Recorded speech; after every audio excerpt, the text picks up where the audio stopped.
상원사 하면 문수동자상이 굉장히 유명을 한데 사실 사람들은 그 복장이라는 게 뭐냐면 배에다가 어떤 불상이나 보살상에 생명을 부여하기 위해서 넣는 어떤 에너지체라고 볼 수 있는데 거기 경전도 들어가고 뭐 사리도 들어가고 여러 가지가 들어가는데 그 유물 자체도 사실은 지금 이렇게 보시다시피 793호, 보물 793호로 지정이 되어 있고 거기에 이제 옷도 나왔죠. 세조의 피문 적삼 나왔죠. 그런 전설들이 굉장히 많았다가 이제 80년대 이게 우리가 이렇게 열었더니 지금 교구장 스님 계실 때 아마 상원사 주의 스님 하시면서 열었어요. 그랬더니 그 전설들이 사실화된 거죠. 그래서 거기서 많은 이렇게 유물이 나오는데 이 상원사 문수동자상을 세조가 모시게 된 이유가 있죠. 네, 뭐 하루는 상원사 세조가 이제 창병이 있어서 상원사 이제 불공을 드리려고 가다가 몸이 창병이 있으니까 몸이 막 간지럽고 막 피도 나고 힘들었으니까 이건 나 좀 씻어야겠다 해서 그 내과에 들어서 씻었다고 하죠. 근데 씻으러 갔는데 누가 와서 이렇게 등을 밀어줬다고 하죠. 그러니까 등을 밀어주니까 그게 신청해야 나오는 서비스인데 보통 목욕탕 가면 그렇죠. 세신사한테 신청을 해도 신청도 안 했는데 막 이렇게 왕이니까 풀옵션으로 네, 왕이니까 자연스럽게 등을 이렇게 밀어줬다는 거죠. 근데 그 이제 어린 아이가 등을 밀어줬다고 하는데 첫 번째 이제 세신사죠. 네.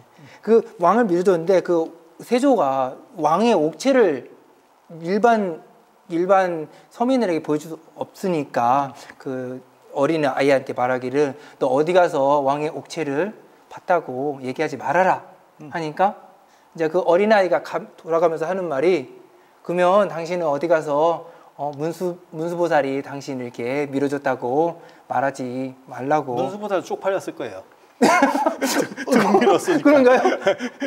이거 알려주면 안 되겠는데 이렇게. 그렇죠. 좀 창피한 거예요. 뭐 얘기 안 하려고 했는데 본인이 그렇게 하니까 잘난 체 하니까 본인이 더 잘난 사람인데 이렇게 해서 그런 말을 했겠죠. 그래서 이제 세조가 놀란 상황에서 돌아보니까 문수보살이라고 이게 어린아이가 안 보였다는 거죠. 그래서 이거 정말 문수보살이 동자로 화연을 가지고 왔다. 그래서 본인이 생각한 그런 문수보살의 어린아이, 이게 문수동자라고 하죠. 그 어린아이를 설명하고 만든 게 지금 상원사의 국보로 모셔져 있는 문수동자 상이라고 하죠. 네. 그리고 그런 이야기만 있었는 줄 알았는데 나중에 열어보니까 그런 스토리들과 관련된 물품들이 나오면서 세상을 깜짝 놀라게 그냥 고사로만 생각했는데 사실처럼 된 거죠. 네. 그런데 굉장히 재밌는 게 이게 말하지 말라 하면 전국이 다 알아요. 이순신 장군도 나의 죽음을 알리지 마라 이러면 천지까지도 알잖아요. 전국이 다 알아. 저 의상대사 저 경주 황복사에 가면 탑을 의상대사가 제자들하고 하늘에 떠서 돌아요. 삼척 정도 떠서 이렇게 한 1m 정도 떠서 이렇게 탑돌이를 하는데 그것도 다른 사람들이 이상하게 여길지 모르니까 절대 말하지 마라. 말하지 말라고 하면 다 돼. 그렇죠. 여기 때밀이 사건도 말하지 마라. 말하지 말라고 하면 뭐 전국이 다 알아. 아무 말 안 했으면 지금도 몰랐을 수도 있겠죠. 어찌 보면. 그래서 여기 이제 이 복장 유물 중에서 이제 중요한 유물이 여기 이렇게 모셔져 있습니다. 그래서 저기 화주도 있고 저 무공수정주. 무공수정주는 깔끔한 수정구슬 뭐 이런 뜻이고요. 그다음에 화주는 뭐죠? 불구슬? 불구슬? 글쎄요. 불구슬이 뭘까요? 불구슬? 잘 모르겠는데요. 돋보기. 네, 저걸 가지고 예전에. 근데 뭐 때문에 이름이 화주예요? 돋보기하고. 불 땡기면 이렇게 불이 나오잖아요. 네. 그러니까 불이 그 옛날에 있다라고 생각하는 거예요. 이 안에 불의 에너지 같은 것이 함유돼 있다. 돋보기가 약간 그렇게 형상화 느낌으로 보이는 거죠? 예, 그러니까 돋보기를 옛날에는 화주라고 부르는 거예요. 그리고 이제 저거는 이제 훨씬 더 동그란 형태로 돼 있어서 저걸 넣는 이유 중에 하나가 뭐냐면 저런 게 들어 있으면 그 안에 불기운이 있기 때문에 모든 사탄 것들이 이 안으로 복장 안으로 침노하지 못한다. 뭐 이런 생각들을 옛날 사람들이 하는 거예요. 그렇죠. 후령통이라고 하는 거는 이제 목 같은 데 이렇게 넣어서 생명의 에너지가 통하는 통로, 이 황초폭자에다가 이렇게 쌉니다. 이 아, 네. 황색, 그러니까 가장 종기에서 삿된 것들이 못 들어갈 만한 거를 저 후령통에 했던 것은 이게 인공심장입니다. 후령통이라고 하는 게 인공심장에 해당한다고 보면 돼요. 그래서 저 안에서 이제 오색실 같은 거 딱 넣고 저기는 개봉을 했네요. 그러니까 안에 게 그대로 있는데 원래 후령통은 개봉을 잘 안 합니다. 나와도. 왜냐하면 그 안에 들어있는 게 뻔하기 때문에 새로운 게 나올 게 없고 한번 꺼내면 다시 못 넣어요. 이게 꽉 들어 있었던 거라서 다시 넣을 수가 없어요. 그래서 훼손되기 때문에 요즘은 후령통은 그냥 나오면 그냥 그 자체로 그 자체로 쓰는 경우들이 많이 있어요. 그래서 밀교적으로 삿된 것들을 다 물리치고 생명의 에너지를 넣기 위해서 인공심장 같은 걸 하나 딱 넣었다라고 생각을 하시면 돼요. 네. 그래서 일반 마네킹이나 인형하고 다른 게 이런 복장 유물들이 들어가면서 생명력을 가지는 거죠. 그리고 여기 이 복장 유물에서 메인이 두 가지가 있는 거예요. 메인이 네. 하나가 뭐냐면 저 피 묻은 적삼, 피 묻은 적삼 그리고 조선 시대를 대표하는 살입니다. 가장 사리는 지금 여기 없고 다른 데 있다는 거죠? 사리는 여기 이 가사 속에. 그래서 사리 이제 쪽으로 한번 가보실래요? 네. 이 주변이 지금 이 가사 모양으로 이렇게 네. 둘러쳐 놓고 굉장히 가사롭게 했다는 건 이것이 특별하다는 걸 의미하는 거죠. 불교적으로. 그렇죠. 이 여기 지금 문수동자상에서 나온 이 문수동자상이잖아요. 네, 그렇죠. 이게 상원사에 있는 문수동자상이죠. 네. 그리고 귀걸이 한 거 보세요. 그리고 되게 특이한 게 동자인데 수염. 그거는 다 사연이 있어요. 아, 그래요? 네. 그 제가 나중에 문수동자 얘기할 때 또 얘기를 해줄게요. 그때. 그래서 이 문수동자상에서 그런 복장 유물들이 나왔고 그 중에 이제 메인이라고 할 수 있는 유물이 바로 이 사리예요. 이 사리가 굉장히 중요합니다. 근데 복장 부분은 보통은 이 밑에다 이렇게 넣는 그쵸, 거죠? 그렇죠. 밑에 한 3cm 이렇게 구멍을. 아니에요. 이게 다 뚫렸다 이거 보시면 돼요. 전체가 다 뚫렸. 그러면 이 안에는 다 비었다는. 예. 옥조는 특히 그 안에를 다 뚫습니다. 특별하지 않으면. 그러니까 조각으로다가 연결시키는 구조가 아니면 통짜면 안에를 다 긁어내야 돼요. 그럼 굉장히 공간이 많겠네, 안에가. 그렇죠. 안에 왜 그렇게 다 긁어내야 되냐면 나무가 건조되는 과정에서 나무 중앙 쪽하고 바깥 쪽하고 밀도가 달라서 터져버립니다. 그래서 안에를 긁어내야 안 터져요. 그러니까 뭐 잘 찌고 뭐 이러면 되는 거 아닙니까? 그래도 터져요. 여러 가지 이게 말 그대로 복장도 넣고 나무도 이게 상이나 어떤 걸 만들어도 그대로 유지하기 위해서. 예. 그래서 파야 되는 경우도 있고 그 다음에 복장도 넣어서 생명을 부여해야 되는 부분도 있고 그래서 예전에 그런 경우 있었어요. 제가 실제로 있었던 절이었는데 시황상을 이렇게 쭉 이렇게 세운 시황상 작은 게 있었어요. 밑에를 안 팠어요. 근데 하루는 제가 예불하러 가니까 짝짝이에서 뭐 이렇게 깨 떨어졌나요? 아니 이게 쭉 가는 거예요. 그냥 짝짝짝짝. 네. 쭉 터지는 거예요. 어느 순간에 터지는 거예요. 살 터지듯이 마치 우리가 살찌면 살 터지듯이 딱 터지는 거예요. 그러면 분위기 쎄하죠. 그렇죠. 그래서 그런 문제들도 다 있어서 그리고 원래 여기 또 배를 다 해요. 나중에 그런 얘기는 또 저쪽 가면 말씀을 드리고 이 살이 많이 보셨어요? 네, 저 같은 경우는 뭐 계속 월정사 있다 보니까 가끔씩 와서 뵀죠. 이 사리가 저는 사실 이 사리를 공개하면 안 된다 이렇게 주장하는 사람인데 너무 A급이기 때문에 삼국시대하고 신라시대를 통틀어서 최고의 사리는 자장스님께서 오대산 저 북대에서 모시고 온 그 사리입니다. 그게 지금 오대보궁에 있다라고 하는 그 사리고 그 세트가 최고로 좋은 사리고 그러니까 삼국시대하고 신라시대까지 통일신라까지를 대표하는 사리예요. 고려시대를 대표하는 사리는 고려 개성 왕궁 만월대입니다. 지금 만월대인데 거기에 모셔져 있는 송나라에서 가지고 온 모셔온 사리가 있어요. 그 부처님 치사리입니다. 치사리. 공민왕 때까지도 있거든요. 하늘에서 내려온 사리예요. 의상대사가 도선 스님한테 얘기해서 하늘에서 사리를 모셔온 사리거든요. 그게 송나라 때 휘종이라고 하는 황제가 도교 황제여서 사리를 이제 버리라고 하는 거죠. 바다에 버려라 라고 했는데 그거를 당시 고려 사신이 딱 정보를 입수해가지고 빼온 거. 그런 정보도 리베이트를 딱 하고 그때 그 사람이 했다는 얘기가 굉장히 재밌어요. 그게 삼국유사 전후소장 사리조에 나오거든요. 이 물건 보이면 안 된다. 이 물건이 나오면 안 된다. 그래서 고려 그 사람은 이제 사신이니까 고려로 가지고 가서 고려 왕궁에 10원전이라고 하는 건물을 짓고 10원전 안에 그 사리를 모셔요. 그 공민왕 때까지 기록이 다 나옵니다. 그 사리가 고려 시대를 대표하는, 그러니까 중국 송나라에서 최고 사리예요. 당나라, 송나라 어떻게 보면 최고 사리. 법문사 사리하고 쌍벽을 이루는 중국 최고 사리였는데 그 중에 하나가 우리나라로 오는 거고 그 사리가 어디 있느냐 모릅니다. 지금은. 지금은 모르겠어요. 그리고 조선시대를 대표하는 사리가 이 사리입니다. 조선시대 때도 뭐 사리가 그렇게 대단할 게 있었을까 싶지만 이 시대 상황을 잘 이해해야 돼요. 조선이 딱 들어서면 숭역불이 되잖아요. 네. 그러니까 절들을 전부 다 허물어버린 거예요. 이 사람들이. 그러면서 뭐 기존에 있는 뭐들 사리도 있었지만 다 없어졌겠죠? 없어지지만 작은 쪼물쪼물한 유물들이 있잖아요. 네. 그러니까 불상, 조그만 불상, 네. 그러니까 복장 안에서 나온 거, 탑 안에서 나온 거, 사리 장엄구 이런 것들은 네. 녹이는 경우도 있지만 뇌물로 써요. 불교를 좋아하는 사람들한테. 그래서 두 사람한테 이게 거의 다 싹쓸이로 들어가요. 그게 효령대군, 세종의 이방원의 아들, 태종의 아들, 세종 형이잖아요. 그래서 효령대군하고 그 다음에 세조, 수양대군, 그 당시 수양대군 이 두 분한테 유물들이 싹 들어갑니다.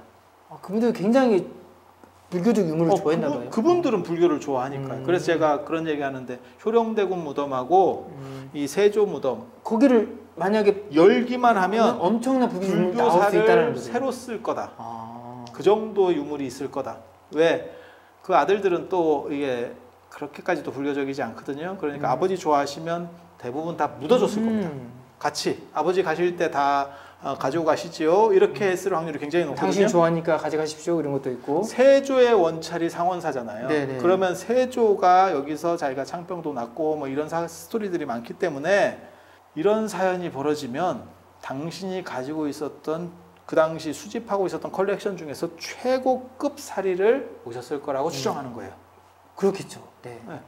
그래서 이 사리가 당연히 최고의 사리일 거다. 그러니까 조선을 대표하는 사리라기보다도 그 전 시대의 모든 이런 탑들이나 안 그러면 불상들이 다 사라지는 그 과정에서 나온 유물들 중에서 최고급인 거예요. 최고급. 그래서 사리를 보면 실제로 굉장히 작고 투명하게 생겼는데 이런 사리들이 보통 머리 쪽에서 많이 나옵니다. 그리고 배 쪽에서 나오는 사리들이 좀 사리가 크고 약간 탁한 색이 나와요. 그래서 이게 머리나 안 그러면 이쪽 앞쪽 전두엽 쪽 이런 데서 나오는 사리들이 이런 사리예요. 그래서 이런 사리는 이렇게 함부로 공개하면 안 된다. 이런. 그래서 아니 통도사의 사리 보여줘요?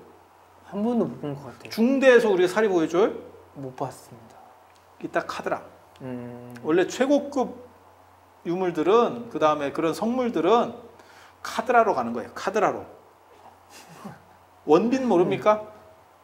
신비주의 전략. 신비주의. 네. 원빈. 네, 원빈 신비주의 전략. 원빈. 자주 나오는 게 아니에요. 예, 그렇죠. 네. 원빈 스님 생각한 거 아니에요?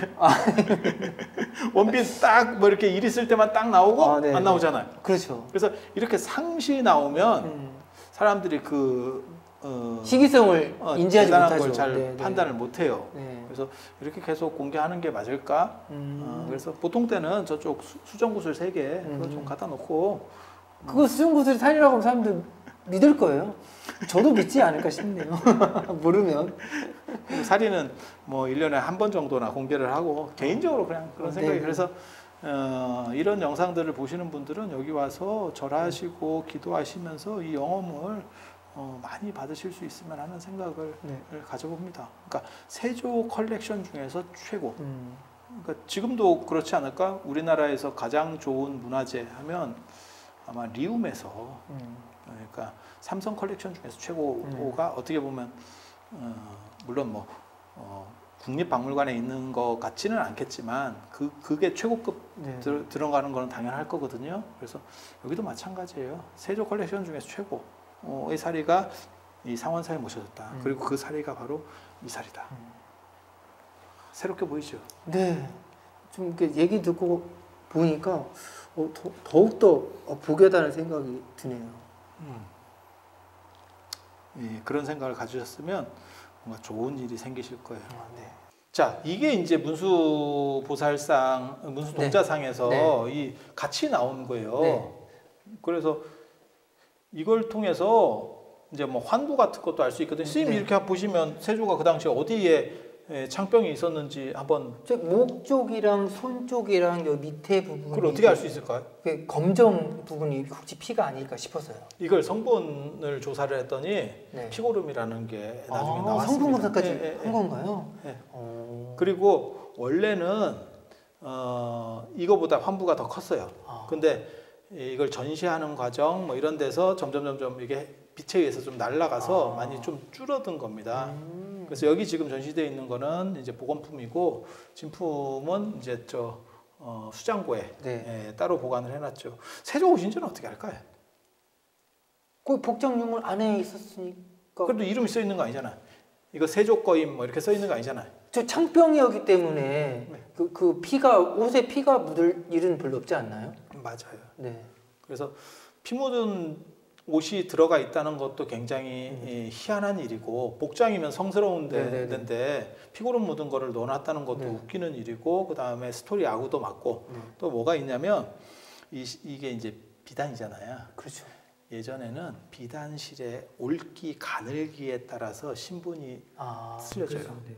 그러니까 삼배나 무명이라고 하는 거는 굉장히 싼 옷이고 그게 나중에 죄수복 이런 것도 쓰거든요. 왜냐하면 비단 옷 한 피를 지을 거면 한 피를 이게 천을 짤 거면 삼배나 이런 거는 몇 피를 짜죠. 실 굵기가 다르니까. 근데 이게 아마 0.03인가 뭐 이 정도 될 거예요. 그리고 현존하게 남아 있는 게 해인사 쪽에서 광해군 옷이 나온 게 있어요. 그 탑에서. 그래서 그 옷을 굵기하고 거의 이제 같이 가는 거예요. 이 정도면 왕실 사람 아니면 입을 수가 없어요. 그 당시에 이제 그러니까 비단 옷을 입으면 다 똑같은 겁니까? 그게 아니고 비단도 실의 굵기가 달라요. 급수감도 있는 거죠. 네, 그렇죠. 그러니까 그게 이제 명품인 거죠. 지금은 마크가 있는 게 명품인데 안 그러면 유명한 디자이너가 한 게 명품인데 그 당시에는 실이 조밀할수록 명품인 거예요. 품이 훨씬 많이 들어가니까. 그래서 그런 걸로 추정해 봤을 때 여러 가지를 봤을 때는 이게 세조 어이겠다. 그리고 이제 신미스님한테 세조가 이제 불사하라고 자기 옷을 이렇게 딱 주면서 위에도 그렇게 이제 줬다는 기록도 있고 아마 불사가 끝나서 저기 다 권선 받고 불사 끝났을 때 이 옷을 처리하기가 굉장히 어려웠을 거예요. 그렇죠. 아니 말 그대로 왕이 준 옷이고 권선하라고 해서 왕이 준 옷이고 피도 묻었는데 다시 돌려준다는 게 돌려주기도 그렇고 돌려주기도 그렇고 그렇죠. 당신이 가지고 있기도 그렇고 그렇죠. 이걸 뭘 애매한데 어떻게 하겠어요? 그렇기 때문에 복장에 넣었던 거 아닐까요? 예, 복장에 이렇게 특이한 복장들이 나오는 경우가 진짜 희한합니다. 역사적으로 딴 데도 있나요 이런 것이? 딴 데 불상은 아니고 탑에 분황사 모전석 탑에 보면 바늘 이런 여성 용구들이 나와요. 가위 이런 것들이 나오는데 실패 이런 게 나왔는데 그게 이제 분황사라고 하는 게 꽃 향기로운 풀일은 분자거든요. 초두에 나눌 분자 쓰는. 그래서 그 분자에다가 임금 황자예요. 그러니까 황자에겐 향기가 있다. 그게 뭐냐면 혹시 선동왕 직위삼사에 그런 얘기 들어보셨어요? 모란꽃에 향기가 없다. 이게 당태종이 선덕여왕을 이렇게 희롱할 때 그게 했다는 거거든요. 그게 이제 삼국유사랑 삼국사기에 나오는데 그걸 당한 거예요. 그러니까 선덕여왕한테 남편이 없었냐? 모욕을 당한 거죠. 남편이 있었어요. 이 남편이 있었는데 죽었던 것 같아요. 왜냐하면 습보갈문왕이 왕족이 아닌데 왕이 계승권자가 아닌데 왕명을 붙여주는 사람은 여왕의 남편이에요. 그걸 습보갈문왕이라고 하는데 그 기록에 있는 걸로 봐서 남편이 있었던 것 같아. 근데 그 당시에는 없었던 것 같아. 뭐 그게 가능한 일이잖아요. 네, 그렇죠. 그랬는데 당태종이 그걸 이제 놀린 거지. 너도 여자냐? 너도 여자냐? 그랬지만 선덕여왕 입장에서 어쩔 수 없었죠. 어떡할 거야?